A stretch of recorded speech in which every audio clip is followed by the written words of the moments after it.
सरपंच पदावरून थेट खासदार होण्याची माझी इच्छा नाहीये। मुळात रावसाहेब पाटील दानवे असतील, कल्याण काळे असतील यांच्यापेक्षा मी भिकारी आहे। माझ्याकडे 2 एकर जमिनीपेक्षा एका आईपेक्षा अजून काहीच नाही।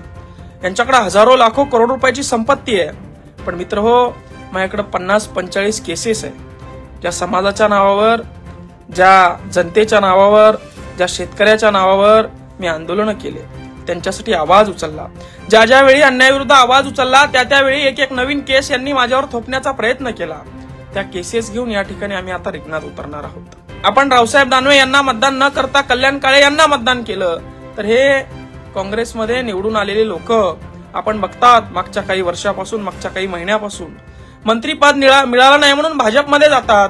काँग्रेस, भाजप, राष्ट्रवादी, शिवसेना हे सगळे एकच झालेले आहेत।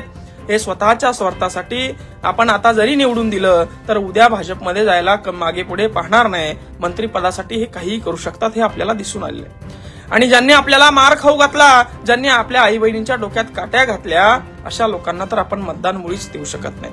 आणि म्हणून या दोघांनाही पर्याय म्हणून तरुणांच्या भावना समजून, सन्माननीय पाटलांच्या भावनेचा आदर करून, पण नाविलाजाने या जालना लोकसभा मतदारसंघामध्ये आम्ही या ठिकाणी 18 तारखेला फॉर्म भरणार आहोत। हे बघा, आमच्याकडे 1 रुपया नाही, आम्ही अंडरपॅनवर या ठिकाणी उभं राहणार आहे, नागडा या ठिकाणी उभं राहणार आहे। पॉम्पलेट नाही, बॅनर नाही, सभा नाही, कुठला प्रचार नाही, कुठला पैसा नाही। तुमच्या मनामध्ये, घराघरामध्ये जो उमेदवार असेल त्याला मतदान करा। मंगेश साबळे, नाम तो सुना ही होगा।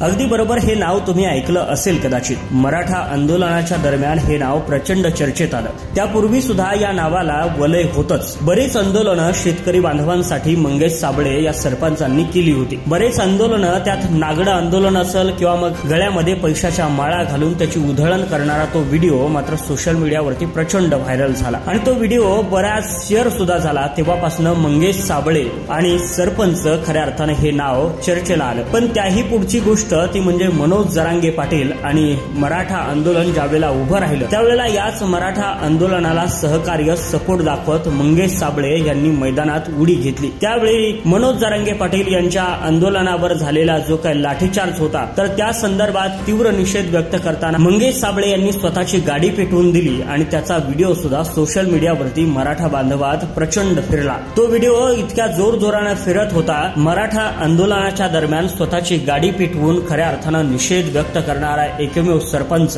अशा पद्धतीनं टॅगलाईन, अशा मथळ्याखाली खऱ्या अर्थानं तो व्हिडिओ फिरत होता। त्याच्यानंतर मराठा आंदोलनाला विरोध करणारे सदावर्ते यांची गाडी फोडण्यापर्यंत खऱ्या अर्थानं मंगेश साबळे गेले होते आणि ते गाडी फोडल्याचे काही व्हिडिओ सुद्धा सोशल मीडियावरती व्हायरल झाले होते आणि तेव्हापासूनच मंगेश साबळे हे नाव खऱ्या अर्थानं चर्चेला आलं। पण हे सगळं जरी असलं तरी रक्तात राजकारण असलेला हा सरपंच आता पुन्हा एकदा खासदारकीच्या निवडणुकीला उभा राहतोय। अगदी गावच्या सरपंचापासून आता थेट खासदार होण्यापर्यंत खऱ्या अर्थानं हा प्रवास असणार आहे। जालना मतदारसंघातून मंगेश साबळे ही निवडणूक लढवणार आहेत आणि त्यासाठी त्यांच्या समोर विरोधक म्हणून बरेच नेते दिग्गज उभे आहेत आणि अशामध्ये सर्वसाधारण शेतकऱ्याचा पोरगा ते म्हणजे मंगेश साबळे। खरं तर ही रंगत आता पाहण्यासारखी असणार आहे। मराठा बांधव नेमकं कुणाला निवडून देतील? सर्वसामान्य शेतकऱ्याचा पोरगा असणाऱ्या मंगेश साबळे या सरपंचाच्या पाठीशी समाज उभा राहील का? सरपंच ते खासदार असा प्रवास मंगेश साबळेंचा यशस्वी होईल का? तुम्हाला काय वाटतं नक्की आम्हाला कमेंट करून सांगायला विसरू नका।